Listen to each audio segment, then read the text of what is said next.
केंद्रीय कृषि मंत्री शिवराज सिंह चौहान इस वक्त हमारे साथ मौजूद हैं। शिवराज जी, कल आपकी मुलाकात हुई दिल्ली के किसानों से, क्या चिंताएं वो लेकर आए थे और किस तरह के आश्वासन आपने उनको दिए? मैं हर मंगलवार को किसानों से, किसान भाइयों से, बहनों से मिलता हूं और देश में भी कहीं भी जाता हूं तो किसान भाइयों से मैं भेंट करता ही हूं। कल दिल्ली के किसान मिलने आए थे और बहुत व्यथित मन से कह रहा हूं, मैं बहुत दुखी होकर कह रहा हूं मैं कि दिल्ली में दिल्ली की सरकार ने तो किसान को किसान का दर्जा ही नहीं दिया। और ज्यादा तकलीफ की बात यह है कि दिल्ली की सरकार तो कोई सुविधाएं दे ही नहीं रही उनको। केंद्र सरकार की योजनाओं का जो लाभ दिल्ली के किसानों को मिल सकता था वो भी नहीं लेने दिया।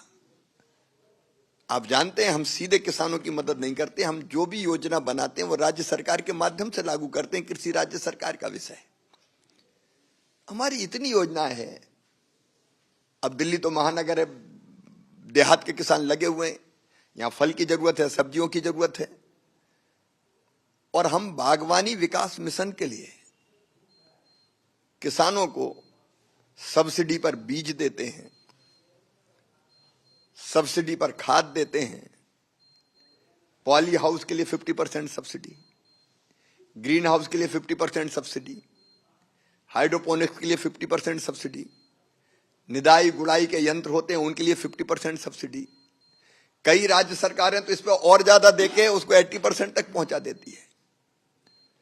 अगर ड्रिप और स्प्रिंकलर लेना चाहे सिंचाई के लिए उस पर हम सब्सिडी देते हैं, नर्सरी लगाने के लिए हम सब्सिडी देते हैं, हम बाग लगाने के लिए सब्सिडी देते हैं, कृषि वानिकी के लिए सब्सिडी देते हैं, पुराने बागों के पुनरुद्धार के लिए सब्सिडी देते हैं। अब दिल्ली के किसानों के लिए वरदान बन सकती थी केंद्र सरकार की योजनाएं, लेकिन तकलीफ है कि दिल्ली की सरकार ने पहले हमने पैसा जो भेजा था वो खर्च ही नहीं किया और दूसरे प्रपोजल हमने मांगे तो आज तक कोई प्रस्ताव नहीं दिया। दूसरे राज्य लड़ते हैं कि हमें और ज्यादा दे दो, योजनाओं में लाभ और ज्यादा दे दो। आश्चर्य की बात है कि दिल्ली में कोई कृषि मंत्री नहीं, मैं बात किससे करूं? तो मुख्यमंत्री जी को मैंने पत्र लिखा। अब मेरे पत्र लिखने पर उनको लाभ देने के लिए प्रस्ताव भेजना चाहिए था। बजाय प्रस्ताव भेजने के लिए वो मुझे दाऊद कहने लगी। मेरी प्रिय बहन, आपसे मेरा यही कहना है कि मुझे दाऊद कहो चाहे और कोई नाम दे दो, मुझे कोई तकलीफ नहीं होगी, लेकिन दिल्ली के किसानों को लाभ तो दो। तकलीफ क्या है? पैसा केंद्र सरकार दे रही, मोदी जी दे रहे हैं। क्या आपको यह डर है कि मोदी जी का नाम हो जाएगा, भारतीय जनता पार्टी का नाम होगा, केंद्र सरकार की योजना आएगी तो? क्या राजनीतिक प्रतिस्पर्धा में किसान के कल्याण को आप पैरों तले कुचल दोगे? क्या 10 साल में कोई भी ऐसी स्कीम नहीं है केंद्र सरकार की जो इम्प्लीमेंट की गई, जो आम आदमी पार्टी 2017 से किसी योजना में सरकार ने पैसा नहीं लिया, केंद्र सरकार की योजना का प्रस्ताव ही नहीं भेजे। ये तो एकदम मन को हिला देने वाली बात है। भाई आपका क्या जा रहा है? आपके किसानों से बात हुई, क्या लगा आपको? किसानों ने क्या बताया, क्या कारण है? किसानों ने तो सबसे पहली चीज तो यही कही कि कहते तो हम दिल्ली के किसान, तो लोग मानते हैं कि ये तो बड़े सुखी होंगे, दिल्ली के आसपास जमीन, लेकिन हम तो इतने दुखी हैं। किसी योजना का, फसल बीमा योजना का लाभ नहीं मिल रहा, फसल खराब हो जाए। इस सरकार ने लागू ही नहीं की, दिल्ली की सरकार ने प्रधानमंत्री फसल बीमा योजना। ऐसी अनेकों योजनाएं हैं। प्राकृतिक आपदा में कोई मदद नहीं होती किसानों की, फसलें नष्ट हो जाती, कोई लाभ ही नहीं मिलता। यहां तक उन्होंने कहा कि यहां ट्रैक्टर भी खेती के लिए खरीदो तो वो कॉमर्शियल हो जाता है, उसका रजिस्ट्रेशन कॉमर्शियल रेट पर होता है, बहुत महंगा होता है। बिजली सबसे ज्यादा किसानों के लिए महंगी है तो दिल्ली में है। और वो ये भी कह रहे थे कि दिल्ली में तो बिजली लो ना लो किसान को पैसा देना ही पड़ता है, फिक्स चार्ज और पता नहीं किस किस नाम पर। लेकिन दिल्ली की राजनीति की हम बात करें तो दिल्ली की राजनीति घर को लेकर ज्यादा केंद्रित हो गई है। अब शीश महल की बात जो बीजेपी काफी समय से करती रही है, उसको लेकर अब आम आदमी पार्टी जो है वो ये कह रही है कि जिस तरह की बातें, सुख सुविधाओं की बातें कही जा रही शीश महल में, वो ऐसी है नहीं। आप इन सब चीजों को किस तरह से देखते हैं? आपके मित्र ये कहते थे हमें घर नहीं चाहिए, मकान नहीं चाहिए। पहले तो ढूंढते थे किसके घर में कितने एसी लगे हैं, हम कोई सुविधा नहीं लेंगे। लोगों ने आदर्श मान लिया कि वाह ये है लीडर जिसको मकान ही नहीं चाहिए।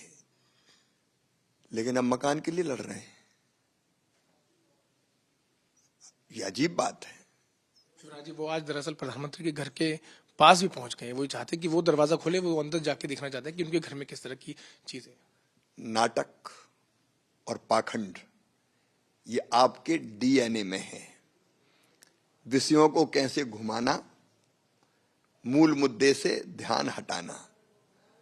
तू न इधर उधर की बात कर, ये बता कि काफिला क्यों लुटा। अब मैं कहता हूं किसानों को लाभ दो तो कहते दाऊ दो। शीश महल की बात आती तो बोले हम वो देखेंगे। लेकिन अब जनता इस नाटक को समझ चुकी है। आतिशी जी ने आपको जो जैसी बात आप कर रहे हैं, तो वो ये भी कह रही हैं कि मेरा तो घर छीन लिया गया। आप क्या कहेंगे उनको? कितना बड़ा झूठ है ये। घर में तो रही रही, वो भी सरकारी है। और घर कौन ने छीना? पीडब्ल्यूडी जब घर देती है तो उसके कुछ नियम होते हैं। अब सरकार ने कहां से घर छीन लिया? इधर उधर के आरोप लगाना, उनको तो बताना ये चाहिए कि दिल्ली नर्क कैसे बनी। विकास की दृष्टि से कह रहा हूं मैं, दिल्ली की जनता को प्रणाम करता हूं, दिल्ली देश का गौरव है। लेकिन आप किसी भी पैमाने पर देख लो, राजधानी का स्वरूप नहीं बचने दिया। दिल्ली की जनता आज तबाह और बर्बाद हो गई है। दिल्ली तबाह और बर्बाद हुई है, जनता करा रही है। एक प्रश्न जो बहुत महत्वपूर्ण है, चुनाव होने वाले हैं दिल्ली में, क्या आपको लगता है 8 तारीख को जब नतीजे आएंगे तो उसमें बीजेपी कहां पे खड़ी आपको नजर आएगी? भारतीय जनता पार्टी इस बार दिल्ली में शानदार बहुमत प्राप्त करेगी। आपका असली चेहरा सामने आ गया है, कल ही खुल गई है। एक आखिरी प्रश्न मिलूंगा। आज वन नेशन वन इलेक्शन को लेकर ज्वाइंट पार्लियामेंट्री कमेटी की पहली बैठक है। अब बीजेपी, केंद्र सरकार, आप सब इस चीज को पहले से बोलते रहे हैं कि अगर ये इम्प्लीमेंट हो जाता है तो देश में काफी फायदा होगा। आपकी क्या राय? मोदी जी का हर फैसला राष्ट्रहित से जुड़ा है। भारतीय जनता पार्टी के लिए भी राष्ट्रहित सर्वोपरि। इस देश में और कुछ हो ना हो, 5 साल 12 महीने 365 दिन चुनाव की तैयारी चलती रहती है। अब आप देखिए, कुछ समय पहले मध्य प्रदेश, छत्तीसगढ़, राजस्थान में चुनाव हुए। उनकी थकान भी नहीं उतरी थी कि 4 महीने बाद लोकसभा के चुनाव। लोकसभा के चुनाव खत्म नहीं हुए कि तैयारी शुरू हो गई। हरियाणा चलो, महाराष्ट्र चलो, जम्मू कश्मीर चलो, झारखंड चलो। तो सारे नेता, मंत्री, पॉलिटिकल पार्टीज के लीडर, यहां तक कि प्रधानमंत्री जी भी चुनाव की तैयारी में व्यस्त हो गए। उसके बाद 3 महीने भी नहीं गुजरे कि दिल्ली के चुनाव आ गए। अब दिल्ली के चुनाव में जुटेंगे सब। वो खत्म नहीं होंगे कि बिहार के चुनाव आ जाएंगे। अरे चुनाव के सब और कुछ, चुनाव के सिवाय और कुछ है कि नहीं देश में? ये लगातार होने वाले चुनाव देश की प्रगति और विकास में बाधक है। ये जन कल्याण को भी बाधित करते हैं। अब आचार संहिता लग गई, कोई काम हो ही नहीं सकते। मध्य प्रदेश जैसे राज्यों में विधानसभा और लोकसभा की आचार संहिता मिला के 1 साल खा जाती पूरा। विकास के काम ठप, नीतिगत फैसले हो नहीं सकते। फिर देश का पैसा खर्च होता है बार बार चुनाव में। राजनीतिक दल अलग पैसा खर्चा करते हैं। एक राज्य के अधिकारी दूसरे राज्य में चुनाव करने चले जाते हैं ऑब्जर्वर बन के, तो यहां का विकास ठप हो जाता है। और सबसे बड़ी बात यह है कि चुनाव के डर से कई बार सरकारें बड़े नीतिगत फैसले नहीं लेती कि इससे कहीं वोट नहीं बिगड़ जाए। तो लॉन्ग टर्म जो प्रगति है देश की, विकास है, वो बाधक होता है। ये बार बार होने वाले चुनाव देश के विकास में सबसे बड़ी बाधा बन गए हैं। और इसलिए लोकसभा, विधानसभा के चुनाव 5 साल में एक साथ हो जाए तो 4.5 साल काम तो हो। लेकिन विपक्ष को आप कैसे समझेंगे? वो तो कहते हैं कि ये डेमोक्रेसी पर हमला है, लोकतंत्र पर। मेरा यही कहना है, 1967 तक 7 चुनाव होते थे। असमय भंग की गई सरकारों के कारण ये परिस्थिति बनी है। राष्ट्रहित का सोचो, केवल पॉलिटिक्स मत सोचो, राजनीति मत सोचो। देश के प्रगति और विकास में मिलकर साथ काम करें। इसलिए हम आओ मिलकर फैसला करें। मैं तो अपील करता हूं सभी राजनीतिक दलों से कि आइए इस मुद्दे पर साथ मिलकर काम करें। बहुत बहुत धन्यवाद इस बात करने का। तो ये थे शिवराज सिंह चौहान जिन्होंने बेबाकी से सभी मुद्दों पर अपनी बात रखी।